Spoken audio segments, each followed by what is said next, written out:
demande, c'est existe-t-il une culture africaine? L'Afrique, sur presque 100 ans, a accepté d'être dépersonnalisée, ou a été dépersonnalisée, comme vous voulez, sans réagir. La culture est la racine d'un arbre. La culture est la fondation d'un immeuble. La culture est ce qui fait de quelqu'un quelque chose. J'ai dit qu'on doit réinventer notre éducation, n'est-ce pas? C'est-à-dire qu'on doit refuser d'enseigner sur les langues étrangères. Parce qu'aucun pays du monde ne le fait.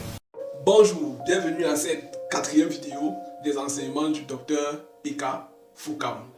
Pour ceux qui ne connaissent pas le docteur Peka Foukam, docteur Peka Foukam, c'est, n'est-ce pas, le deuxième homme le plus riche d'Afrique francophone. Alors quand il parle, ce qu'on doit faire, c'est s'asseoir et prendre des notes. La thématique d'aujourd'hui porte sur la culture africaine. Et le docteur Peka Foukam marque beaucoup d'arrêts, beaucoup de questionnements par rapport aux Africains et à leur culture.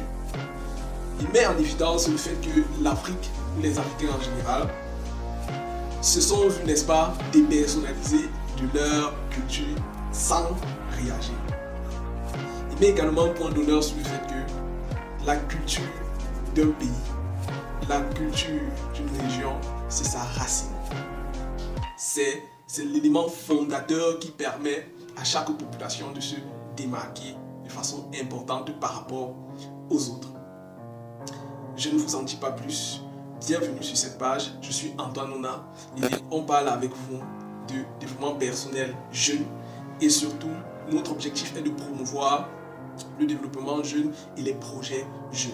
Alors sur cette page, on a pour objectif de mettre en avant les projets des jeunes africains afin qu'ils puissent avoir un canal qui va leur permettre de présenter leurs différents projets afin d'aller loin et de se différencier globalement.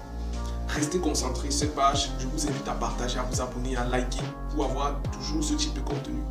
Et surtout, écoutez très attentivement les enseignements du docteur Peka Foukam. Nous donner là une belle passerelle pour parler de la culture, parce que justement, ça ne se sait peut-être pas beaucoup, mais je sais que vous êtes un homme de culture.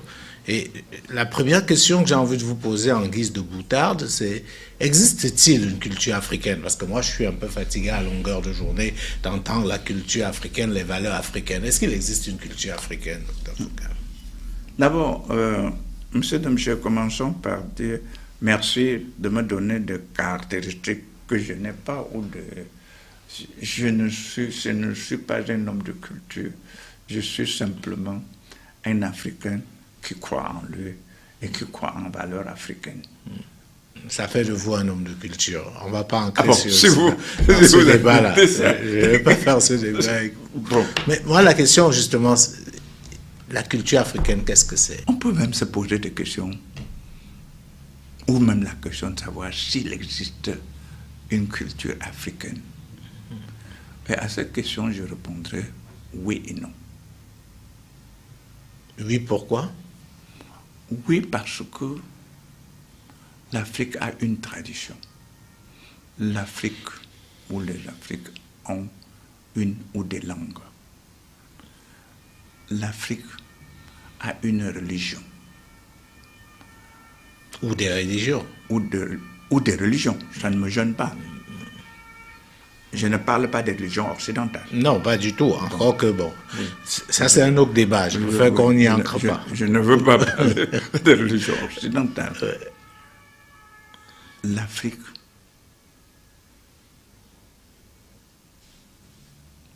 a ses méthodes culturelles qui ont existé et qui se perpétuent jusqu'ici. Non. Et ça, c'est le ciment même de tout Africain, ce que je viens de citer là. Mais non, pourquoi? Parce que vous avez dit oui et non. Parce que l'Afrique, sur presque 100 ans, a accepté d'être dépersonnalisée ou a été dépersonnalisée, comme vous voulez, sans réagir. Et on est donc dans un tournant où il y a des Africains réels Et il y a deux Africains. Irréel, si vous voulez que je vous aide. J'allais dire, non, de peau. Superficiel. Superficielle, oui, j'accepte. Ouais. Et des Africains superficiels. Et il y a des non-Africains africains.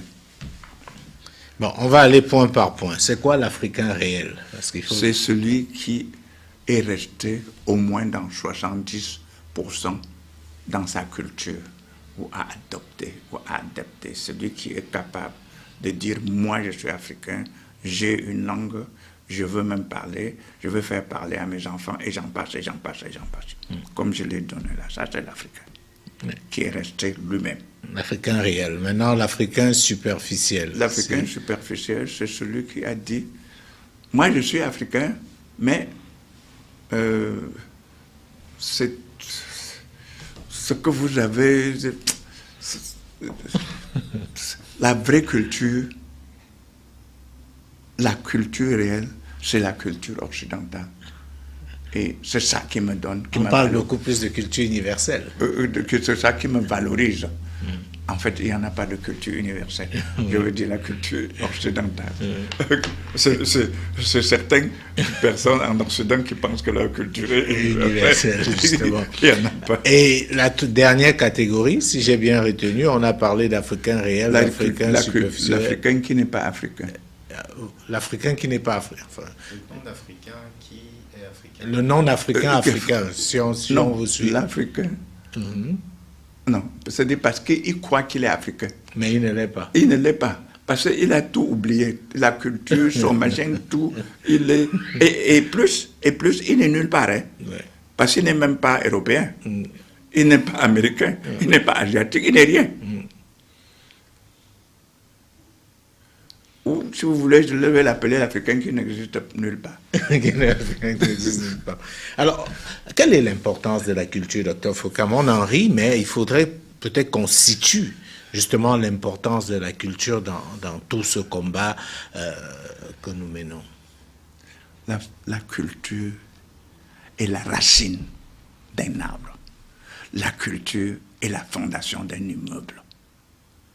La culture est ce qui fait de quelqu'un quelque chose.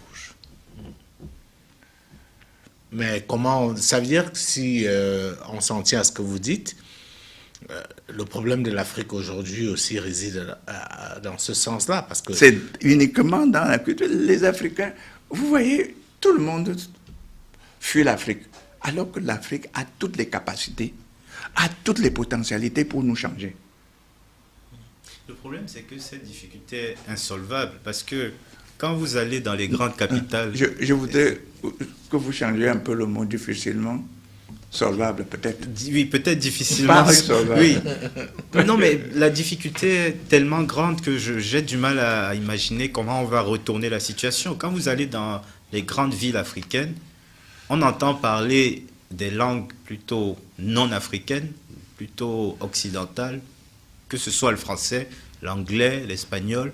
On entend enseigner dans les écoles, dans les langues occidentales, la culture, parfois même l'histoire occidentale, ou l'histoire du point de vue, ça encore, c'est un autre débat, mais un peu vu, on a l'impression que c'est le prisme occidental qui est enseigné, qui est vu, qui est présenté, et qu'on vit à l'occidental. Comment renverser ce paradigme et donner la véritable culture africaine à la nouvelle génération, qui peut être aussi désemparée. Elle ne revient pas à sa culture parce qu'elle ne veut pas, mais parce qu'elle n'a pas ses repères. Vous avez parfaitement raison, et vous confirmez ce que je venais de dire tout à l'heure. J'ai parlé de l'éducation. C'est ça l'éducation. Vous avez dit, j'ai dit qu'on doit réinventer notre éducation, n'est-ce pas?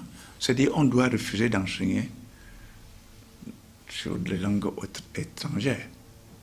Parce que aucun pays du monde ne le fait. Sachez-le. Pourquoi nous décidons d'enseigner nos enfants sur les langues étrangères? On doit refuser de copier l'Occident. Ce n'est pas insolvable. Mais Si vous n'avez pas... Vous avez des télévisions, je crois, il y a à peine 2 ou 3 télévisions panafricaines. C'est trop insuffisant. On a moins de journalistes qui veulent y travailler.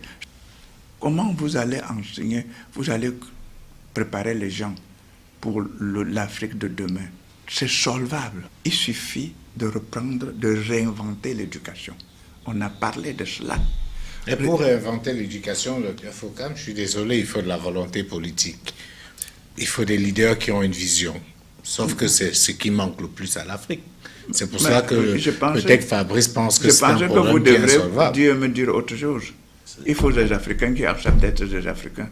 Ouais. Mais on les trouve où, là? Parce que je ne sais pas. Il faut qu'ils soient aussi au pouvoir. Vous connaissez quelques chefs? Mais ils peuvent... Le pouvoir, à part... On a dit qu'on est en démocratie, non? En dehors du Maroc, c'est la démocratie, non? Et qui détient le pouvoir démocratique? En principe, le peuple. Bon, mais vous savez comme nous... Donc c'est le peuple qui a démissionné. C'est peut-être facile de dire ça. Si le peuple démissionne, ça dit toi et moi, nous avons démissionné. Non, mais pas seulement. Ne nous plaignons pas. Les leaders aussi ont abandonné d'une certaine façon. Mais même le système éducatif existant. Le système éducatif les a préparés pour être comme ils sont. Parce qu'il faut toujours aller à la base pour savoir que le système éducatif les a préparés pour être ce qu'ils sont. Et il faut donc le retransformer. Merci d'avoir suivi la vidéo jusqu'à cet instant précis. Alors, si tu as aimé cette vidéo et que tu partages avec nous ce projet commun de jeunes Africains qui souhaitent que les choses changent en montrant, n'est-ce pas, leur savoir-faire aux yeux du monde, tu es sur la bonne page, tu es sur la bonne chaîne, tu es sur le meilleur canal de jeunes Africains déterminés à démontrer qu'ils peuvent aller loin à travers leur savoir-faire.